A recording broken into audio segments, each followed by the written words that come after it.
Κύριε Βαρουφάκη, ευχαριστώ πάρα πολύ που είχατε την καλοσύνη να κάνουμε αυτή τη συνέντευξη. Θέλω καταρχήν, επειδή ενδιαφέρει πάρα πολύ το τι συνέβη αυτούς τους μήνες. Υπάρχουν ακόμα διάφορα έτσι ανεξερεύνητα, να το πω, μυστήρια. Εγώ θέλω λίγο να ξεκινήσω πιο πριν και να σας ρωτήσω πώς γνωριστήκατε με τον κύριο Τσίπρα. Δέχτηκα ένα τηλεφώνημα από τον κύριο Παπά, από τον Νίκο Παπά, το δεξί χέρι του Αλέξη Τσίπρα. Ήταν τέλη του 10, αρχές του 11.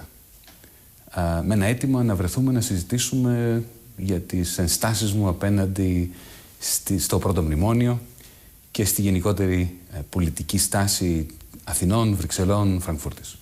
Έτσι ξεκίνησε η πρώτη μας συνάντηση. Και αυτή πώς εξελίχθηκε? Εσείς ήταν ένας άνθρωπος ο οποίος έλεγε τότε κάτι παράδοξο. Έλεγε ότι το μνημόνιο είναι δηλητήριο, ότι η Ευρώπη δεν θα αντέξει, αλλά ότι πρέπει να μείνουμε μέσα στην Ευρώπη για να βρούμε λύση.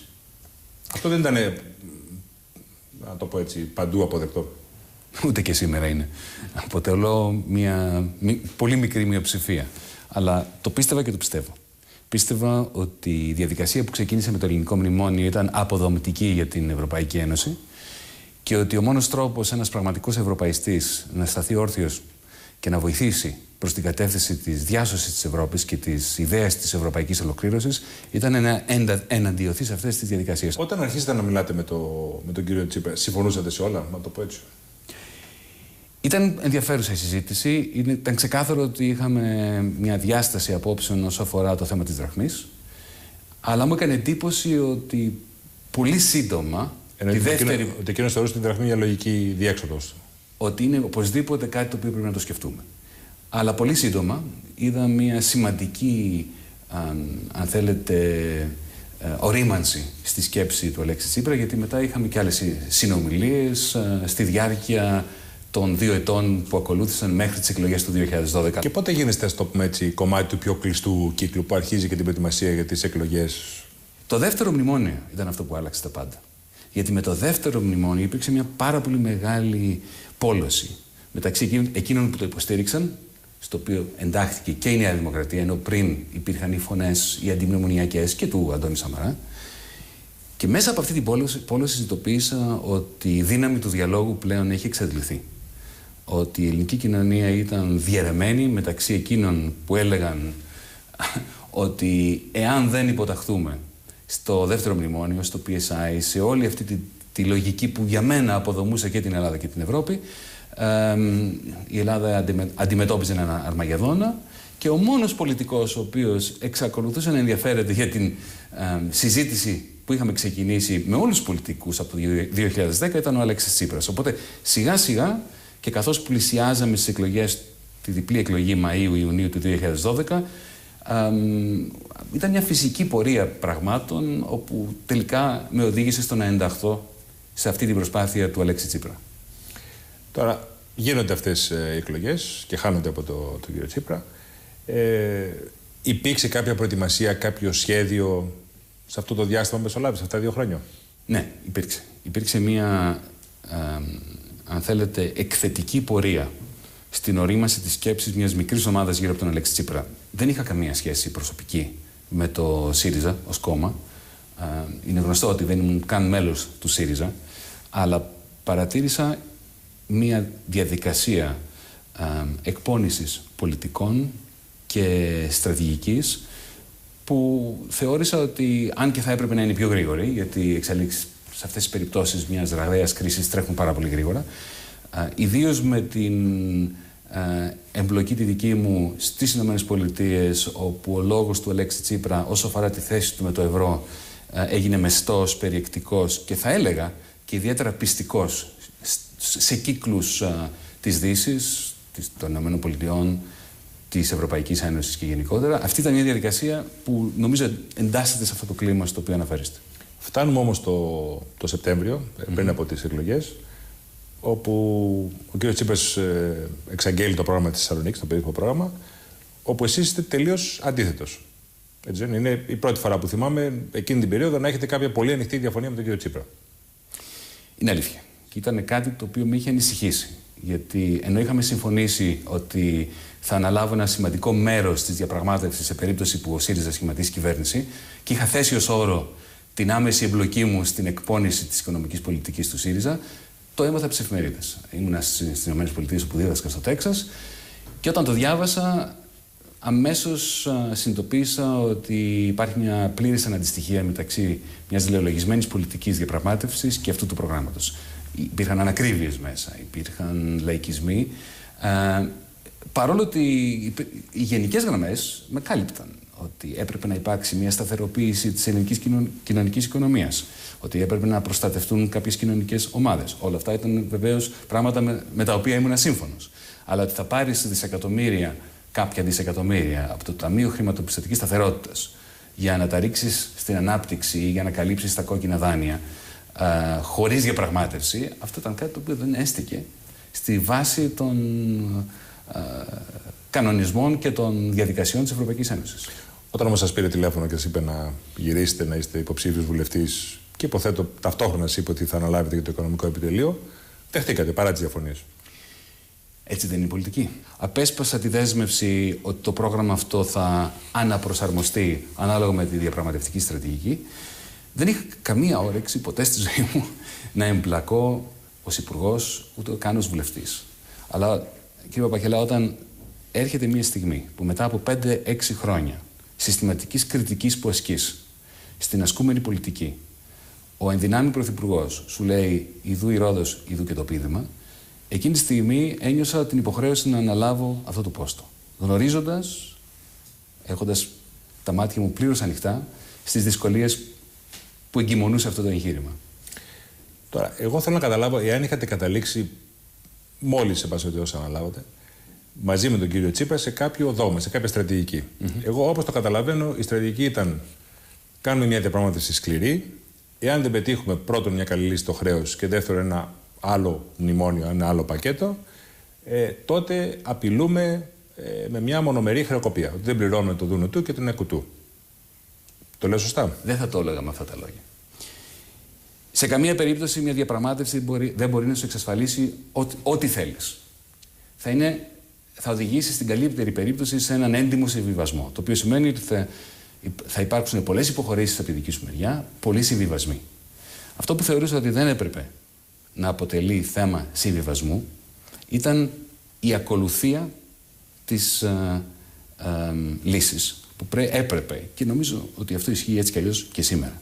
Εάν είχαμε αυτή την αναδιάρθρωση χρέους στην αρχή, χωρίς κουρέματα, μέσα από έξυπνα swaps, όπως έλεγα και επί υπουργείας μου, και ταυτόχρονα ένα χαμηλό πρωτογενές πλεόνασμα, δηλαδή χαμηλή λιτότητα, να εξαφανιστεί αυτό το όνειδος της συνεχώς επιταχυνόμενης λιτότητας, μετά εγώ προσωπικά, και νομίζω είχα πείσει και τον Πρωθυπουργό, ήμασταν ανοιχτοί σε μεγάλους συμβιβασμούς όσο αφορά τις μεταρρυθμίσεις, όσο αφορά το ασφαλιστικό, όσο αφορά τη φορολόγηση, το καθεστώς φορολογίας, την φορολογική διοίκηση και γενικότερα τις αγορές προϊόντων και ούτω καθεξής. Αυτή ήταν η διαδικασία. Αλλά χωρίς διαπραγμάτευση για το χρέος και έναν σοβαρό στόχο όσο αφορά το πρωτογενές πλεόνασμα, η ελληνική οικονομία δεν είναι βιώσιμη. Αυτό ήταν το ζητούμενο. Έχετε Ολλανδός ομολογό σας, που είναι η πρώτη του επίσκεψη επασιωτός στην Ελλάδα.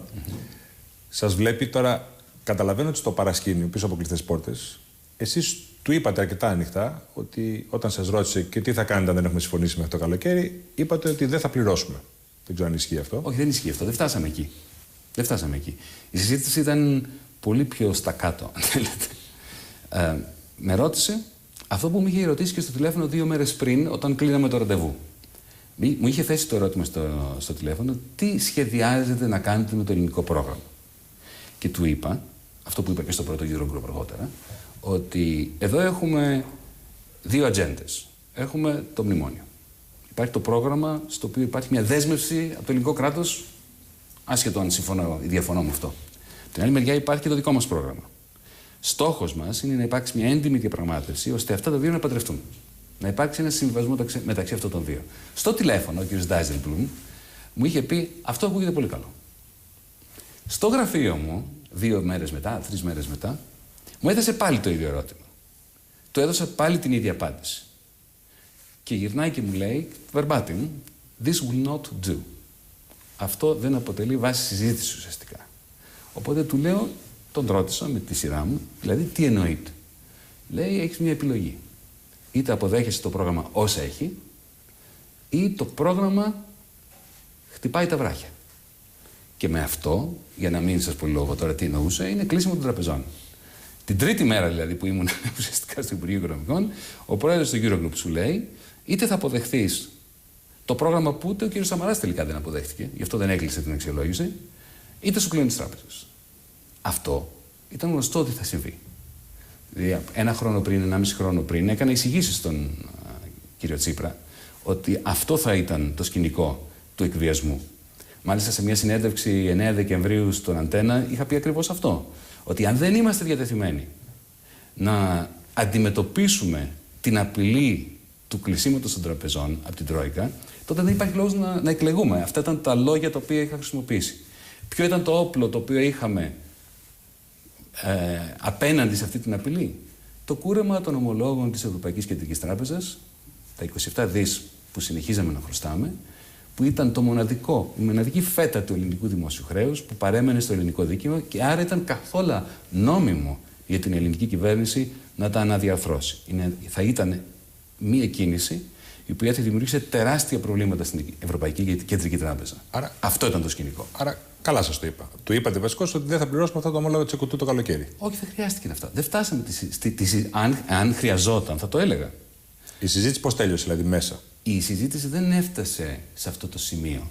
Γιατί ουσιαστικά μου ετέθη το τελεσίγραφο. Για πόσες μέρες είχατε χρήματα εσείς ως κράτος εκείνες τις μέρες? Είχατε μια καθαρή εικόνα? Νομίζω ότι αυτό είναι πολύ. Χαίρομαι που με ρωτάτε αυτό το ερώτημα, γιατί θα καταλάβετε από την απάντησή μου την απελπισία του να είσαι Υπουργός Οικονομικών μετά την 25η Ιανουαρίου. Την πρώτη μέρα που πήγα στο Υπουργείο, κάλεσα σύσκεψη με το Γενικό Λογιστήριο του κράτους. Και έθεσα ακριβώς αυτό το ερώτημα. Η απάντηση ήταν, κύριε Υπουργέ, έχουμε καιρό. Έχουμε 12 μέρες. Δεν νομίζω να έχει υπάρξει Υπουργός Οικονομικών που να αναλάβει. 12 μέρες. Ναι, έχουμε 12 μέρες. Και κύριε Παπαγελά, το γεγονός ότι φτάσαμε μέχρι και τον Ιούνιο, καταφέροντας να πληρώνουμε και μισθούς και συντάξεις και το δούνο του και άλλους πιστωτές, ήταν ένας άθλος διαχείρισης των οικονομικών του κράτους. Θέλω, σε αυτό το σημείο θα δούμε με τους τηλεθεατές την περίφημη συνέντευξη τύπου που είχατε με τον κύριο Ντάιζεμπλουμ. Πάμε 2 λεπτά να τη δούμε. Η κυβέρνησή μας θα πορευτεί με γνώμονα την μέγιστη συνεργασιμότητα με τους θεσμοθετημένους νόμιμους θεσμούς της Ευρωζώνης, της Ευρωπαϊκής Ένωσης και με το Διεθνές Νομισματικό Ταμείο, αλλά με μια επιτροπή τριμερή που στόχο έχει την εφαρμογή ενός προγράμματος του οποίου εμείς θεωρούμε τη λογική είναι αντιευρωπαϊκή. Με αυτή την, αν θέλετε, και σύμφωνα με το Ευρωπαϊκό Κοινοβούλιο σαθρά δομημένη επιτροπή, δεν έχουμε στόχο να συνεργαστούμε. Ευχαριστώ πολύ. Θα μας πείτε τι ακριβώς συνέβη εκεί, διότι έχουμε ακούσει πολλές ερμηνείες. Έχουμε ακούσει η Τρόικα τελείωσε, έχουμε ακούσει ότι... Τι ακριβώς συνέβη? Στη συνέντευξη τύπου είχαμε συμφωνήσει ότι... Γιατί ξεκίνησε πολύ ομαλά τη συνέντευξη. Πολύ ομαλά, γιατί ήταν συμφωνημένο ότι θα ξεκινήσει ομαλά. Είχα ελέγξει τι θα πει, είχε ελέγξει τι θα πω, γιατί πάρα πολύ σωστά και είμαι χαρούμενος που έγινε αυτό. Στόχος μας ήταν να δημιουργήσουμε ένα καλό κλίμα. Παρά το γεγονός ότι είχε ξεκινήσει πάρα πολύ άσχημα η συνεργασία μας μέσα από το τελεσίγραφο με το καλημέρα. Όλα πήγαν καλά, μέχρι που ήρθε η στιγμή των ερωτοαπαντήσεων. Ένας Έλλην δημοσιογράφος μου έθεσε το ερώτημα τι θα κάνουμε με την Τρόικα. Και έδωσα μια απάντηση που θεωρώ ότι είναι ιδιαίτερα μετριοπαθής. Η Τρόικα είναι μια λέξη που εφευρέθηκε το 2010 ως αποτέλεσμα εκείνου του μνημονιακού δανείου που στόχο είχε να προσποιούμαστε ότι το ελληνικό δημόσιο δεν πτώχευσε, ότι ήταν ένα πρόβλημα έλλειψης ρευστότητας, όταν δεν ήταν, και να μπούμε σε μια διαδικασία ύφεσης χρέους που θα αποδομήσει την Ελλάδα. Μάλιστα, η χορογραφία αυτών των απεσταλμένων των 3 θεσμών που ερχόντουσαν όλοι μαζί, φτάναν στο Ελευθέριος Βενιζέλος, κατέβαιναν με τα αυτοκίνητα, με περιπολικά, εισέβαλαν στα υπουργεία, είχαν τους υπουργούς έξω από το γραφείο τους να τους περιμένουν να τους μιλήσουν. Αυτό δημιουργήσε μια εικόνα απαξίωσης της ελληνικής κυριαρχίας που έθετε τον Έλληνα, το μέσο Έλληνα πατριώτη, κόντρα σε οποιαδήποτε διαδικασία μεταρρύθμισης. Και εξήγησε ότι η Ελλάδα χρειάζεται βαθιές μεταρρυθμίσεις. Αλλά ο ελληνικός λαός πρέπει να εγκαλιάσει αυτές τις μεταρρυθμίσεις. Γι' αυτό αυτή η τροικανή διαδικασία δεν μπορεί να συνεχιστεί. Και είναι κάτι μάλιστα που με τον κύριο Ντάζερ που είχαμε συζητήσει στο γραφείο μου μία ώρα πριν και ήταν στο μόντο που σχεδόν είχαμε συμφωνήσει. Έδειξε να το κατανοεί αυτό. Και μου έκανε πολύ μεγάλη εντύπωση όταν μετά από αυτή την ιδιαίτερα μετριοπαθή τοποθέτηση θύμωσε σε βαθμό που ουσιαστικά να χάσει το επικοινωνιακό παιχνίδι, αρνήθηκε να μου το δώσει στο χέρι και έσκυψε στο αυτί μου και μου λέει «You just killed the Troika». Μόλις σκότωσε την Τρόικα. Εκείνο το βράδυ τηλεφωνάει ο κύριος Ντράγκη και άλλοι στον κύριο Τσίπρα ανήσυχοι.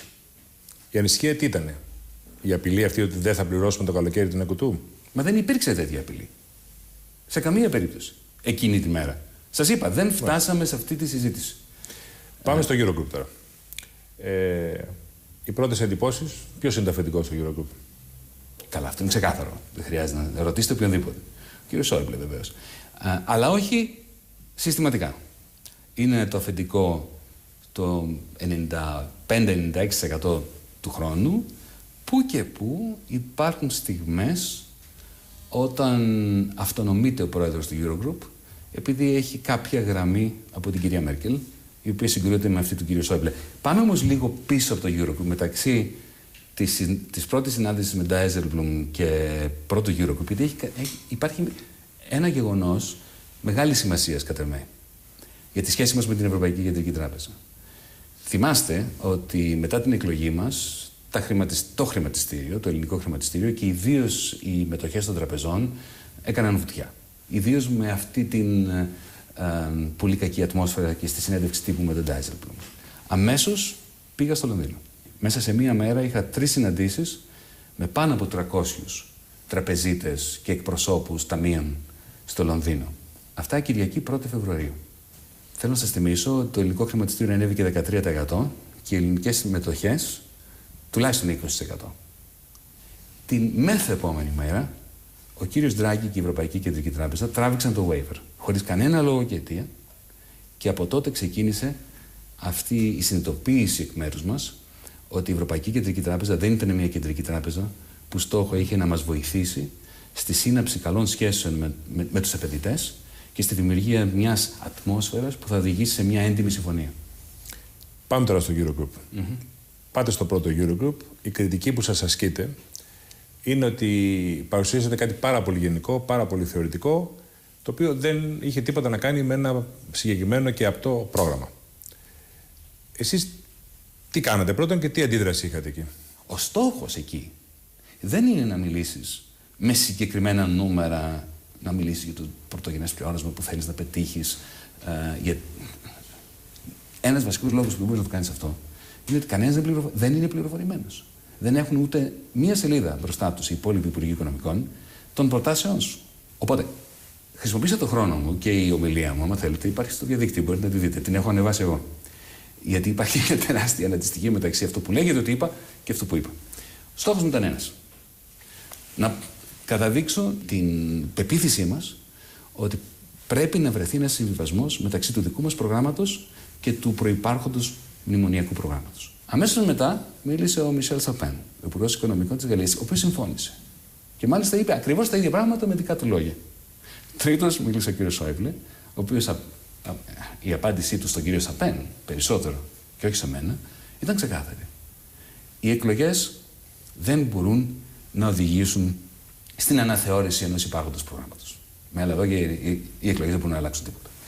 Αυτή είναι η στοιχομηθεία μέσα σε ένα Eurogroup. Στις 11 Μαΐου καταθέσαμε από το Υπουργείο Οικονομικών το δικό μας μεταρρυθμιστικό πρόγραμμα δημοσιονομικής πολιτικής, το οποίο ήταν συγγραμμένο από παράγοντες του Υπουργείου, αλλά ταυτόχρονα από τον Jeffrey Sachs του Πανεπιστήμιου του Κολούμπια, από τον Lord Lamont, από τον Larry Summers, μια σειρά από πολύ σημαντικούς ανθρώπους που κανένας δεν μπορεί να τους κατηγορήσει ότι ήταν ιδιαίτερα αριστεροί μάλιστα. Σιγή ηχθείως από την άλλη μεριά. Πλήρης άρνηση να υπάρξει συζήτηση από αυτού, να μου πούν γιατί το απορρίπτουν. Καμία συζήτηση. Και ταυτόχρονα συνεχείς διαρροές στους Financial Times, στη Wall Street Journal, στη δική σας καθημερινή και το καθεξής, ότι πηγαίναμε χωρίς προτάσεις. Ενώ ήταν ακριβώς το αντίθετο. Σας λέω, ούτε μία σελίδα πρότασης από την Τρόικα. Παρά μόνο 25 Ιουνίου, σε εκείνο το ιδιαίτερα σημαντικό Eurogroup, όπου μου παρουσιάστηκε εντός του Eurogroup το τελεσίγραφο που αποτελείται από 3 κεφάλαια και αυτό το οποίο τελικά ο Πρωθυπουργός αποφάσισε να θέσει σε δημοψήφισμα και στην κρίση του ελληνικού λαού. Πριν φτάσουμε εκεί. Αντιλαμβάνομαι ότι εσείς έχετε ηχογραφήσει, να το πω έτσι, όλα τα Eurogroups πλην του πρώτου. Είναι αλήθεια. Και να σας πω γιατί. Το πρώτο κράτησε πάνω από 10 ώρες. Επειδή ήταν και το βάπτισμα του πυρός, πρέπει να σας πω, και ήταν ένα ιδιαίτερα έντονο Eurogroup, όπου έφτανες στα όρια της σωματικής εξόντωσης. Όπως φαντάζομαι και οι προηγούμενοι Υπουργοί Οικονομικών θα ένιωσαν, ο κ. Τουρνάρας, ο κ. Βενιζέλος, ο κ. Παπακοσταντίνου. Συνειδητοποίησα, βγαίνοντας από αυτό, ότι εάν πάω στο Υπουργικό Συμβούλιο, στη Βουλή, και μου ζητηθεί να απαντήσω σε συγκεκριμένα ερωτήματα. Τι είπε ποιος, πότε, σε απάντηση του άλλου. Δεν θυμόμουν. Ήταν αδύνατο. Ζήτησα από τη ΜΕΑ, από τη μόνιμη ελληνική αντιπροσωπεία, να μου δώσουν τα πρακτικά. Και τότε συνειδητοποίησα με απίστευτη έκπληξη ότι δεν κρατιόνται πρακτικά. Ήταν ηθική μου υποχρέωση ως Υπουργός Οικονομικών μιας χώρας η οποία βρίσκεται στην κόψη του ξηραφιού να μπορώ να απαντώ στα ερωτήματα του Πρωθυπουργού, των συναδέλφων στο Υπουργικό Συμβούλιο, των βουλευτών και των δημοσιογράφων στο τι είπε ποιος, πού, εφόσον κρίνω ότι πρέπει να το πω. Οπότε είχα υποχρέωση να τα ηχογραφώ. Νομίζω ότι όλοι το ηχογραφούν. Αν δεν το κάνουν, πράττουν πάρα πολύ άσχημα. Άρα έχετε όλα τα Eurogroups εκτός από το πρώτο, καταλαβαίνω. Έτσι. Τώρα θέλω να σας ζητήσω να μας παίξετε κάτι από αυτά. Όχι, σε καμία περίπτωση. Γιατί, ξέρετε κάτι, σε τελική ανάλυση, κατηγορήθηκα ότι παραβίασα το confidentiality, την εμπιστευτικότητα. Είμαι ο μόνος που δεν την παραβίασα. Γιατί αυτά δεν θα φανούν σε κάποιο βιβλίο ή κάπου αλλού κάποια στιγμή? Δεν γνωρίζω να σας πω. Δεν έχω στόχο να τα χρησιμοποιήσω προς το παρόν. Αυτά τα έχει ακούσει ο Πρωθυπουργός, δηλαδή κάποια στιγμή όταν σας έλεγε τι ακριβώς έγινε? Κοιτάξτε, όταν μετά την Ρήγα, το Eurogroup εκείνο της 24ης Απριλίου, εμφανίστηκαν στον τύπο όλα και τα απίστευτα ρεπορτάζ για το δήθεν τι υπόθηκε εναντίον μου, πρέπει να σας πω ότι έδωσα στικάκια με την ηχογράφηση στα μέλη της πολιτικής ομάδας διαπραγμάτευσης. Αν τα άκουσαν ή δεν τα άκουσαν, δεν γνωρίζω. Αλλά εγώ τα κατέθεσα για να γνωρίζουν πολύ καλά τι υπόθηκε σε σχέση με αυτό που έλεγαν ότι υπόθηκε. Έχει μια πολύ σημαντική απόφαση το Φεβρουάριο, στο τέλος του Φεβρουαρίου, που ήταν για την επέκταση του προγράμματος. Σωστά. Πέστε μας λίγο, καταρχήν αυτό γίνεται σε δύο δόσεις. Είναι μία στις Βρυξέλλες, όπου είναι ο ίδιος ο Πρωθυπουργός εκεί και εσείς στο Eurogroup. Σωστά. Και μετά είναι ένα teleconference, στο οποίο δίνετε εσείς το τελικό OK. Ναι, είναι η 20η Φεβρουαρίου και είναι και η 24η Φεβρουαρίου, για να είμαστε επακριβείς. Στην 20η Φεβρουαρίου, στη διάρκεια του Eurogroup της 20ης Φεβρουαρίου, είχαμε ένα μοναδικό φαινόμενο. Ήταν η πρώτη φορά, αναφέρθηκα προηγουμένως στον κύριο Σόιμπλε που είναι, αν θέλετε, ο ενορχιστρωτής και διευθυντής ορχήστρας του Eurogroup. Εκτός από εκείνη την περίπτωση. Σε εκείνο το Eurogroup, ο κύριος Σόιμπλε μίλησε 22 φορές. 22 φορές. Ο κύριος Σόιμπλε, ξέρετε, στα Eurogroup περιμένει να μιλήσουν πρώτα άλλοι υπουργοί οικονομικών, οι οποίοι, αν θέλετε, έχουν μια ευγενή άμυλα μεταξύ τους για το ποιος θα γίνει πιο αρεστός στον κύριο Σόιμπλε. Και μετά βγαίνει ο κύριος Σόιμπλε ως statesman και μιλάει ήρεμα, γαλήνια, με τον τρόπο του. Στο συγκεκριμένο Eurogroup μίλησε πρώτος και μίλησε τελευταίος. Και σας διαβεβαιώ ότι αυτές τις 22 φορές, γιατί τις μέτραγα, που μίλησε, κάθε φορά που μιλούσε, ήταν και λιγότερο πιστικός και περισσότερο εκνευρισμένος. Ο λόγος ήταν ότι ο κύριος Ντάιζελμπλουμ ξεκάθαρα είχε προσυμφωνήσει με την κυρία Μέρκελ ότι θα μας δώσει αυτό που ζητούσαμε. Ένα κοινό ανακοινωθέν του Eurogroup, στο οποίο να αναγνωρίζεται, να μην υπάρχει αναφορά στο μνημόνιο, να αναγνωρίζεται ότι θα κριθεί η ελληνική κυβέρνηση από ένα κατάλογο μεταρρυθμίσεων που θα είναι αποτέλεσμα συγκερασμού. Αυτή ήταν η μεγάλη επιτυχία της 20ης Φεβρουαρίου, η οποία αναιρέθηκε 4 μέρες μετά. Η συμφωνία, να σας θυμίσω, έλεγε ότι θα έχουμε στείλει στους θεσμούς τον κατάλογο των μεταρρυθμίσεων που εμείς προτείνουμε. Όπου λένε την έκθεση ιδεών, απαντάει η Τρόικα. Όχι, δεν είναι καθόλου. Όχι, απάντησε η Τρόικα, δεν σας είπα ότι. Ούτε η Τρόικα το είπε αυτό. Εκεί. Το είπε μετά. Να σας πω ακριβώς τι συνέβη. Εκείνο το Σαββατοκύριακο. Ήταν ένα Σαββατοκύριακο. Γυρνάμε 20 του μηνός πίσω και σηκώνουμε τα μανίκια 2-3 άνθρωποι. Μην νομίζετε ότι ήμασταν πολλοί, γιατί σε αυτές τις περιπτώσεις, όταν πρέπει εντός 48 ώρων να φτιάξεις ένα κατάλογο μεταρρυθμίσεων πάνω στον οποίο θα δεσμευτεί η χώρα, καταλαβαίνετε για τι πίεση μιλάμε.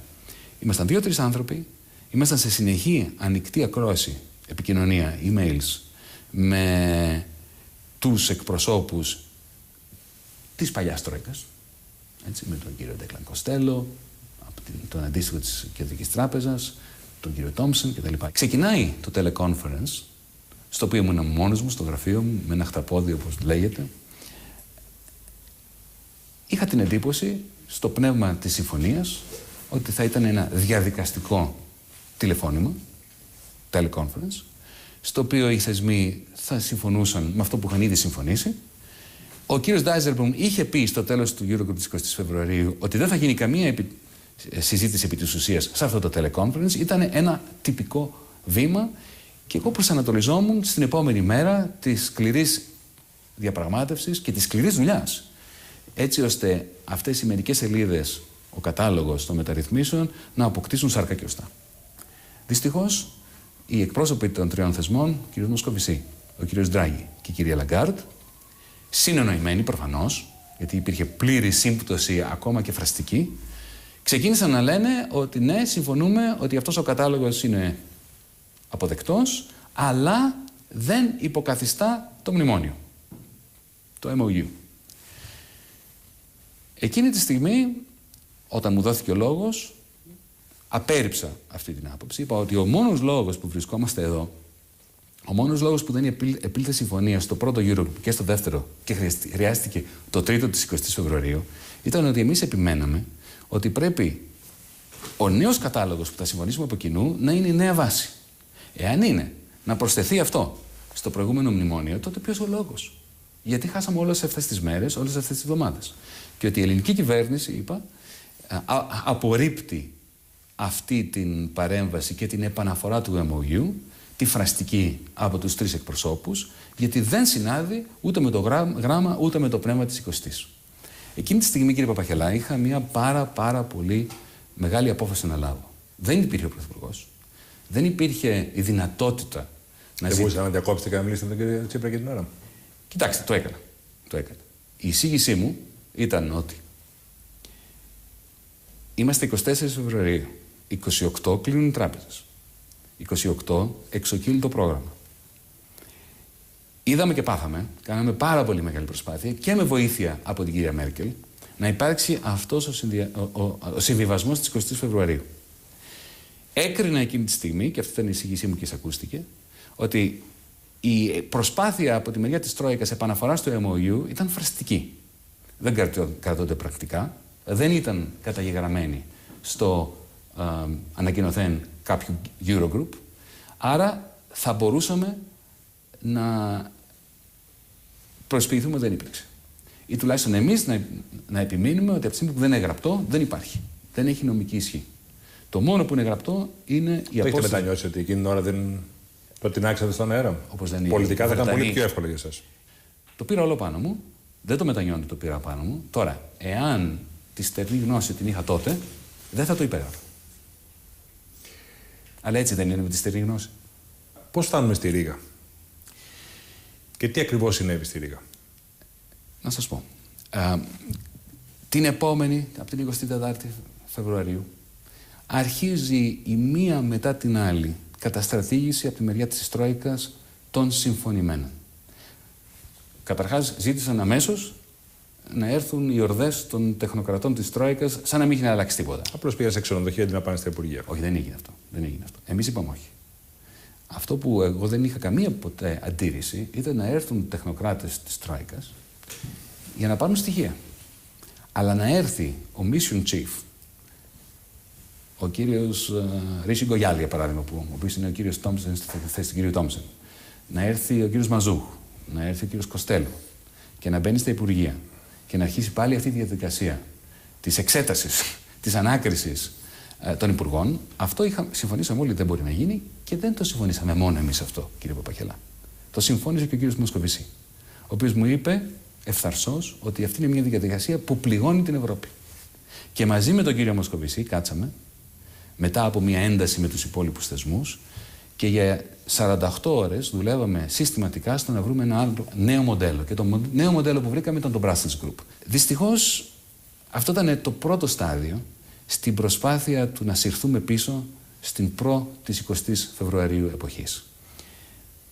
Συνειδητοποίησα ότι η υπόσχεση του κύριου Ντράγκη ότι με το που θα υπάρξει συμφωνία, θα υπάρξει επαναφορά του waiver, ήταν μια υπόσχεση η οποία δεν ανταποκρίθηκε στην πραγματικότητα. Κύριε Παπαχελά, εγώ περίμενα από την αρχή και αρθογραφούσα γι' αυτό ότι θα υπάρξει μια μεγάλη σύγκρουση, μια πολύ σκληρή διαπραγμάτευση. Πρέπει να σας πω ότι ποτέ δεν περίμενα ότι θα σφίξεις χέρι με κάποιον σημαντικό άνθρωπο στα υψηλότερα κλιμάκια της Ευρωπαϊκής Ένωσης και δεν θα υπάρξει ανταπόκριση όσον αφορά τη δέσμευση πάνω σε αυτό το οποίο συμφωνήσαμε. Τώρα όμως, επειδή είναι και η ειδικότητα σας η θεωρία Περινίων και η διαπραγμάτευση, ξέρατε, όπως λέτε πολύ σωστά, ότι μπορεί να γινόταν το πράγμα πολύ σκληρό. Πώς ετοιμαστήκατε γι' αυτό?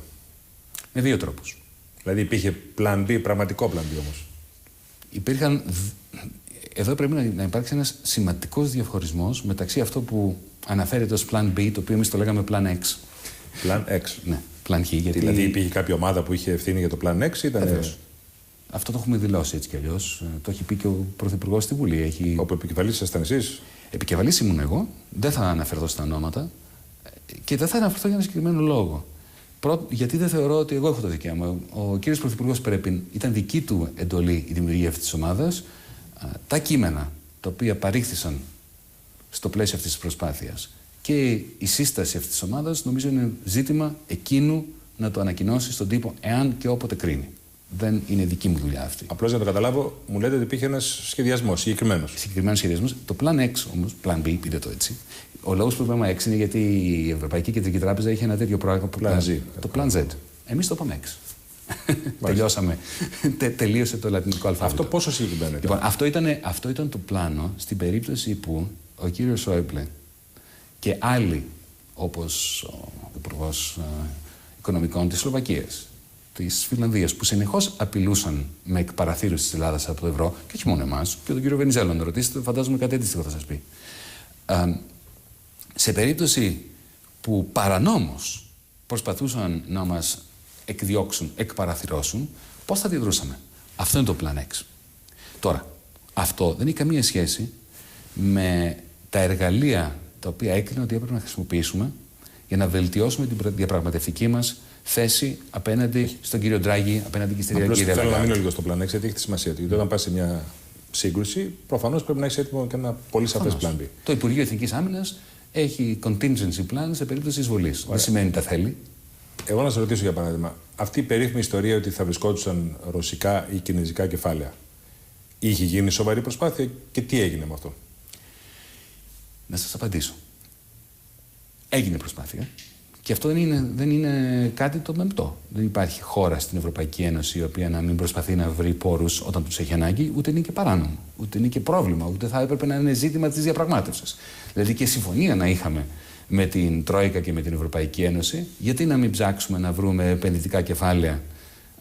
Όχι, αυτά ήταν όμως λεφτά για να τα δανειστούμε, για να πληρωθούν οι κρατικές υποχρεώσεις, από ό,τι καταλαβαίνω. Μια χώρα η οποία δεν έχει πρόσβαση στις αγορές, από το 2010 ουσιαστικά, έχει υποχρέωση και το Υπουργείο Οικονομικών και ο Πρωθυπουργός να βρουν πρόσβαση σε πιθανές πηγές δανεισμού. Εκεί ήρθε αρνητική απάντηση. Και ο κ. Σαμαράς θα το έκανε, είμαι σίγουρος. Εκεί ήρθε αρνητική απάντηση. Κοιτάξτε, εγώ δεν είχα καμία απολύτως επαφή με την ρωσική διάσταση των πραγμάτων. Για την ακρίβεια ήμουν ιδιαίτερα αρνητικός. Τη θεωρώ ότι ήταν λάθος η οποιαδήποτε προσπάθεια να πάρουμε χρήματα από τον Βλάντιμιρ Πούτιν. Αν θέλετε μπορούμε να συζητήσουμε γιατί. Δεν νομίζω ότι έχει Αλλά μεγάλη έγινε σχέση. κάποια προσπάθεια, καταλαβαίνω. Όχι από μένα, δεν είναι πλάκιν εγώ σε καμία τέτοια προσπάθεια και μάλιστα ήμουν αντίθετος. Και μάλιστα είχα πει στον Πρωθυπουργό ότι έστω ότι παίρνουμε 5 δις για τον αγωγό. Τι θα τα κάνουμε? Θα τα βάλουμε στον κοινό λογαριασμό κράτους και Κεντρικής Τράπεζας. Αμέσως η Τρόικα θα ξέρει ότι έχουμε άλλα 5 δις και απλά θα καθυστερήσει κι άλλο τη διαπραγμάτευση μέχρι να εξαντληθούν. Μέσα από τις αποπληρωμένες μας θα δουν εδώ.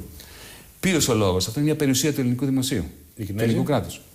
Η Κίνα είναι μια εντελώς διαφορετική περίπτωση. Δεν θέλω να μπω σε λεπτομέρειες, κάποια στιγμή θα το κάνω γι' αυτό. Θέλω να σας θυμίσω, αν το έχετε ξεχάσει, ότι τις πρώτες μέρες που ήμουν υπουργός πήγα στον Πειραιά. Επισκέφθηκα τα γραφεία της Κόσκο για να σηματοδοτήσω ότι το Υπουργείο Οικονομικών, επυπουργείας μου, είναι ανοιχτό στους επενδυτές και να σηματοδοτήσω ότι σε καμία περίπτωση δεν είμαστε καταρχήν αντίθετοι στην ιδιωτικοποίηση. Όταν με ρωτούσαν είστε υπέρ ή εναντίον των ιδιωτικοποιήσεων, έλεγα εξαρτάται από την ιδιωτικοποίηση, τους όρους, τις συνθήκες κτλ.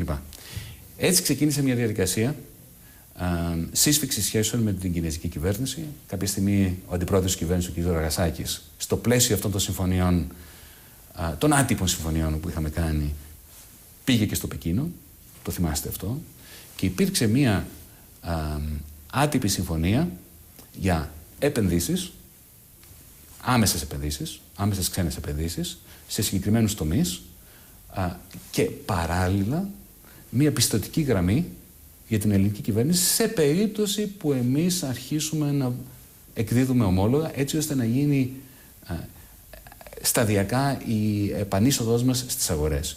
Στόχος μας λοιπόν ήταν να δείξουμε ότι η Ελλάδα έχει τη δυνατότητα να συνάψει πιστωτικές συμφωνίες με άλλες χώρες, έτσι ώστε να αυξήσουμε την πίεση στην Ευρωπαϊκή Κεντρική Τράπεζα να κάνει το καθήκον της ουσιαστικά.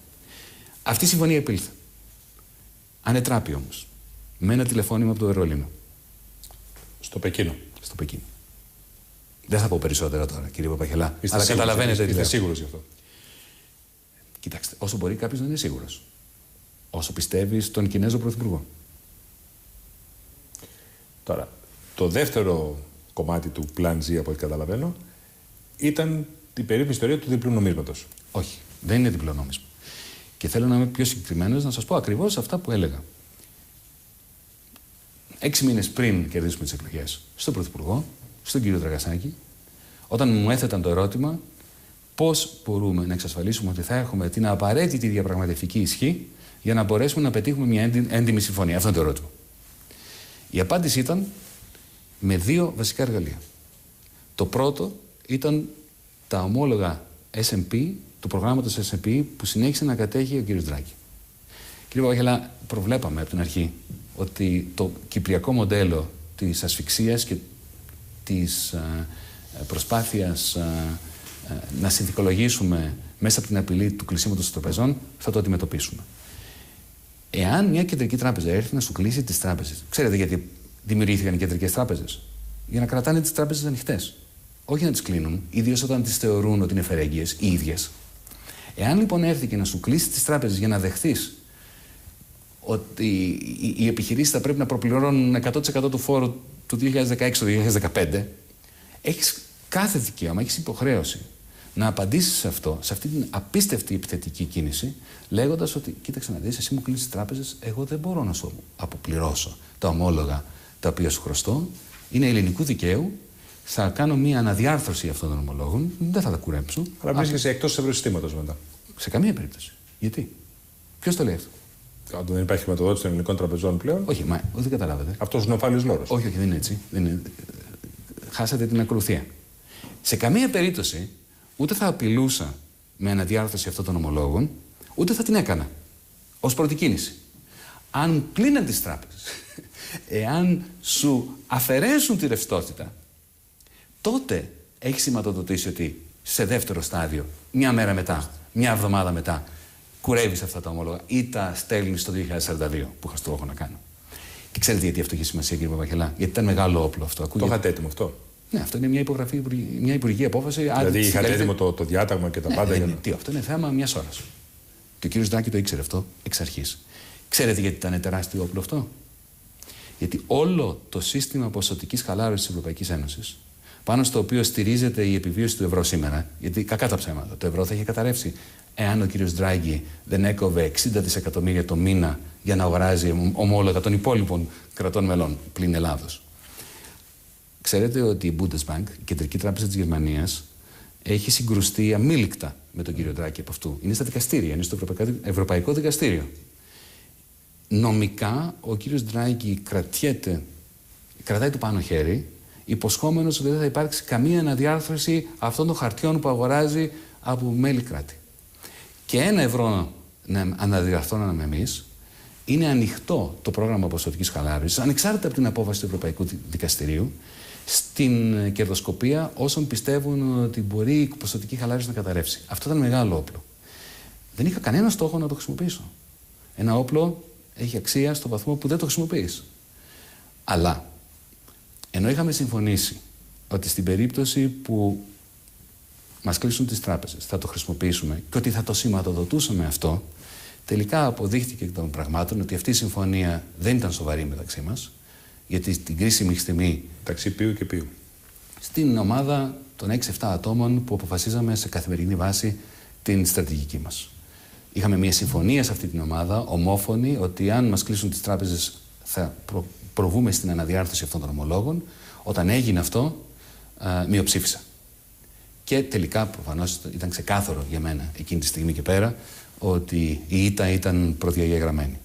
Αλλά αυτό ήταν το ένα όπλο. Το δεύτερο όπλο, και αναφερθήκατε σε αυτό, δεν υπήρχε καμία απολύτως σκέψη για διπλό νόμισμα. Ξέρετε, κύριε Παπαχελά, έχω χάσει πάρα πολλούς φίλους στην αριστερά, επειδή είμαι υπέρ της παραμονής της χώρας στο ευρώ. Οπότε δεν διανοήθηκα δεύτερο νόμισμα. Αυτό που έλεγα, και το έλεγα μάλιστα και αρθρογραφούσα από το 2013-2014 γι' αυτό, όχι μόνο για την Ελλάδα, είναι ότι έπρεπε να υπάρχει ένα παράλληλο σύστημα πληρωμών, παράλληλο των τραπεζών. Και να σας δώσω ένα παράδειγμα πώς δουλεύει αυτό. Έστω το τελικό δημόσιο χρωστάει στην εταιρεία σας 100.000 ευρώ. Και επειδή το τελικό δημόσιο καθυστερεί 12 μήνες, 18 μήνες, εσείς τα ξέρετε καλύτερα από μένα, για να σας αποπληρώσει σε περίπτωση που σας χρωστάει, φανταστείτε ένα σύστημα που σου δίνει την επιλογή είτε να περιμένεις για να λάβεις το χρήμα σε ρευστό, ή σου δημιουργεί ένα reserve account, έναν λογαριασμό, μέσα στο TaxisNet, ο οποίος κρέμεται κάτω από το αφημί σας. Και σου δίνει και ένα PIN και τη δυνατότητα, αν χρωστάς σε μένα 50.000 ευρώ, γιατί είμαι εργαζόμενός σου, έχω παράσχει υπηρεσίες στην εταιρεία σας, μπορείτε, χρησιμοποιώντας αυτό το PIN, να το μεταφέρετε αυτό το ποσό από το δικό σας λογαριασμό μέσα στο TaxisNet στο δικό μου. Και εγώ μπορώ να το χρησιμοποιήσω για να αποσβέσω φόρους στο κράτος ή να το δώσω σε κάποιον τρίτον, τέταρτον. Ένα τέτοιο σύστημα πληρωμών νομίζω θα ήταν ιδιαίτερα θετική εξέλιξη, όχι μόνο για την Ελλάδα, γενικότερα να υπάρχει μέσα στις χώρες της περιφέρειας όπου υπάρχει δημοσιονομική στενότητα. Ένα τέτοιο σύστημα πληρωμών μπορεί να εξελιχθεί πάρα πολύ γρήγορα σε σύστημα συναλλαγών εκτός τραπεζικού συστήματος. Αυτός ήταν ο στόχος. Ποιος ήταν ο στόχος, κύριε Παπαχελά? Άμα σου κλείσουν τις τράπεζες, να μπορέσεις να επιβιώσεις 1-2 εβδομάδες, όχι καταπληκτικά, αλλά κάπως υποτυπωδώς, έως ότου ο κύριος Ντράγκη και η κυρία Μέρκελ κάνουν αυτό που κάναν το 2012. Αποφασίζουν να υπάρξει μια λύση. Αυτός ήταν ο στόχος. Αυτά τα δύο λοιπόν εργαλεία, το παράλληλο σύστημα πληρωμών, όχι παράλληλο νόμισμα, επαναλαμβάνω, και ηλεκτρονικό μάλιστα, μέσα από το TaxisNet. Εντάξει, επί της ουσίας είναι δύο νομίσματα όμως. Όχι, δεν είναι. Δύο νομίσματα έχουμε σήμερα. Ναι. Δύο νομίσματα έχουμε σήμερα. Πέστε μου κάτι, αυτό πόσο προχώρησε? Υπάρχει εκείνη η είδηση που είχαμε βγάλει στην καθημερινή, θυμάστε, τη δική σας παρουσίαση στο think tank του κ. Λαμόντο, που είχατε πει ότι είχατε ένα σχέδιο χακαρίσματος της τάξης, της βάσης δεδομένων, προκειμένου να το δημιουργήσετε αυτή τη βάση. Προχώρησαν καθόλου αυτά τα σχέδια, ήταν όλα θεωρητικά και είχαν μείνει τελείως στον αέρα? Καταρχάς, να σας εξηγήσω την έννοια και το τι σημαίνει όσο αφορά την έλλειψη νομιμότητας στην Ελλάδα. Το γεγονός ότι ο Υπουργός Οικονομικών έχει την ευθύνη για όλα αυτά τα ζητήματα, έχει την πολιτική ευθύνη απέναντι στη Βουλή για την ασκούμενη πολιτική, για τη διαπραγμάτευση, αλλά δεν έχει στη δικαιοδοσία του τις βασικές υπηρεσίες του Υπουργείου Οικονομικών και συγκεκριμένα τη Γενική Γραμματεία Δημοσίων Εσόδων, η οποία είναι μια τρόικα εν κράτη. Ήταν εντελώς ξένο κομμάτι του Υπουργείου από εμένα. Το οποίο ξέρετε τι σημαίνει. Σημαίνει ότι ουσιαστικά έχω την πολιτική ευθύνη χωρίς να έχω τον έλεγχο. Αυτό είναι απαράδεκτο. Απ' την άλλη, τώρα προσπαθείς να χακάρεις βέβαια κάτι τέτοιο χωρίς νομοθετική κάλυψη. Κανένας δεν προσπάθησε να χακάρει τίποτα. Η νομική κάλυψη είναι δεδομένη συνταγματικά.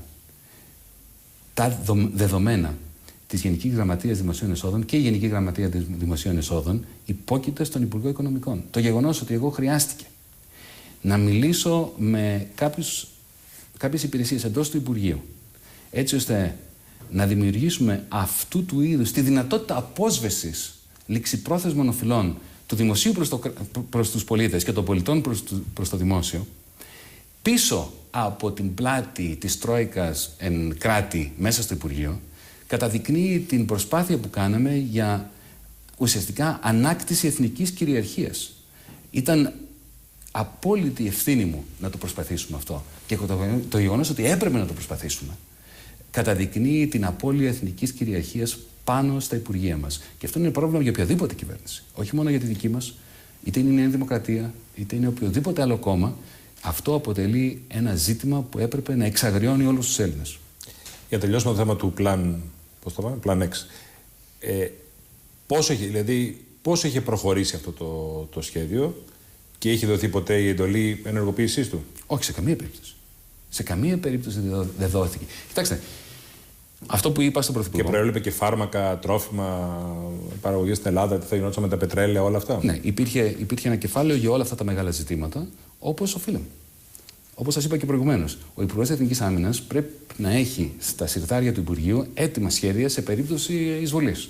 Αυτό δεν σημαίνει ότι θέλει την εισβολή, αλλά πρέπει να είσαι προετοιμασμένος.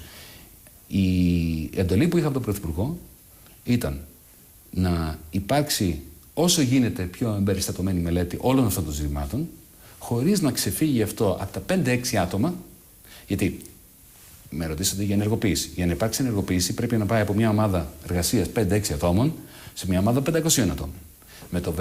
Με το που πας από τα 5 στα 500 άτομα αρχίζουν οι διαρροές. Με το που αρχίζουν οι διαρροές υπάρχει αυτή η αυτοεκπληρούμενη πρόβλεψη. Αυτό που φοβάσαι ότι θα γίνει, γίνεται επειδή το φοβήθηκες και το είπες. Οπότε δεν επέτρεψα ποτέ να πάει αυτό το πόρισμα ή να ακουστεί ότι υπήρχε αυτή η ομάδα πέραν αυτών των 5-6 ατόμων. Πάμε λίγο να μας πείτε τι ακριβώς συνέβη στη Ρήγα, γιατί είναι προφανές ότι η Ρήγα είναι η αρχή του τέλους, να το πω έτσι. Πηγαίνοντας στη Ρήγα, ο Πρωθυπουργός ήρθε σε επαφή με μένα και με τον κύριο Θεοχαράκη, με τον οποίο ήμασταν μαζί, που με εκπροσωπούσε στο Euro Working Group εκείνη την εποχή, να μου πει ότι είχε μια πολύ καλή επαφή με την κυρία Μέρκελ. Κάτι το οποίο με έκανε να θαρρήσω, γιατί την τελευταία φορά που είχαμε μια καλή επαφή με την κυρία Μέρκελ ήταν πριν από την 20η Φεβρουαρίου, που είχαμε μια καλή, κατ' εμέ, απόφαση. Και μου είπε, θα είναι ήρεμα τα πράγματα στη Ρήγα, μην ανησυχείς, είναι μια άτυπη σύνοδος, διαδικαστική και μάλιστα μου είπε κιόλας μη μασάτε. Το βράδυ πριν από το Eurogroup, πήγα στο μπαρ σχεδόν κατά λάθος. Έψαχνα ένα συνεργάτη μου. Και έπεσα πάνω σε μια συμμάζοξη 8, 9, 10 ατόμων. Ο κύριος Κερέ, ο κύριος Τόμσεν, ο κύριος Μοσκοβισή, διάφοροι. Οι οποίοι, μια χαρά ήταν εκεί, και ήμουνα και διατεθειμένος και να πιάνω ένα ποτό μαζί τους, μόνο που τους είδα να σπρίζουν με το που με είδαν. Και τους λέω, χαριτολογώντας, σας έπιασα στα πράσα. Και υπήρξε μία μηχανία. Να μην σας το πουλογώ, ενώ άλλες φορές, γιατί σε προσωπικό επίπεδο οι σχέσεις μας ήταν πολύ καλές. Άλλες φορές δεν μου λέγανε να κάτσεις να πεις ένα ποτό. Είχαν παγώσει τόσο πολύ που έφυγα. Δεν έδωσα σημασία. Την επόμενη μέρα, όταν ξεκινάει το πρωί το Eurogroup, τότε άρχισαν να με ζώνουν τα φίδια, κύριε Παπαχελά. Γιατί για πρώτη φορά μπαίνω στο Eurogroup, ήταν σχεδόν άδειο. Ήταν ο κύριος Ντάζελμπλουμ, το Σεκρεταριάτ και κάποιοι υπουργοί οικονομικών, αλλά όλοι οι κεντρικοί παίκτες δεν ήταν εκεί. Τα πρώτα θέματα της ατζέντας ήταν άσχετα. Ήταν η Πορτογαλία, ήταν η Σλοβενία, κάποια τέτοια θέματα, τα οποία ήταν εντελώς διαδικαστικά. Απλώς έπρεπε ο κύριος Ντάγρυπ να διαβάσει κάποια κείμενα και όλοι να συμφωνήσουν. Και τρίτο, τέταρτο ήταν το θέμα της Ελλάδας. Με το που λέει και τώρα περνάμε στο θέμα της Ελλάδας, ανοίγουν οι πόρτες και μπαίνουν όλοι μέσα. Συνοημένοι. εκεί συνειδητοποίησε ότι κάτι έχει στηθεί. Δεν είναι τυχαίο. Και ήταν εντυπωσιακό αυτό το στήσιμο ως προς την επίθεση που δέχτηκε η ελληνική κυβέρνηση, η οποία εκείνη τη στιγμή στο Twitter και στα διάφορα social media έβγαινε ότι ήταν επίθεση εναντίον μου. Πρέπει να σας διαβεβαιώσω, και έχω την ηχογράφηση αυτού, δεν υπήρξε ούτε μία κουβέντα εναντίον μου. Ήταν επίθεση εναντίον της Ελλάδας. Ποια είναι η σημασία τώρα από ιστορικής πλευράς όσων υπόθηκαν? Ας επικεντρωθούμε σε αυτά που έχουν σημασία. Πρώτον, ήταν η πρώτη φορά που ο κύριος Τόμψεν, εκπροσωπώντας το Δουνουτού, έκανε μία, αν θέλετε, ιδιαίτερα απεσιόδοξη ανάλυση της ελληνικής οικονομίας, κάτι που δεν είχε ξανακάνει πριν, είναι η πρώτη φορά, όπου μάλιστα μας έβγαζε ότι πηγαίνουμε για ένα πρωτογενές έλλειμμα της τάξης του 2-3%. Αριθμοί οι οποίοι δεν έχουν καμία σχέση με την πραγματικότητα, απαιτώντας δημοσιονομικά μέτρα άμεσα της τάξης του 2,5%, 1% με 1,5% από το ΦΠΑ και 1% με 1,5% από το ασφαλιστικό.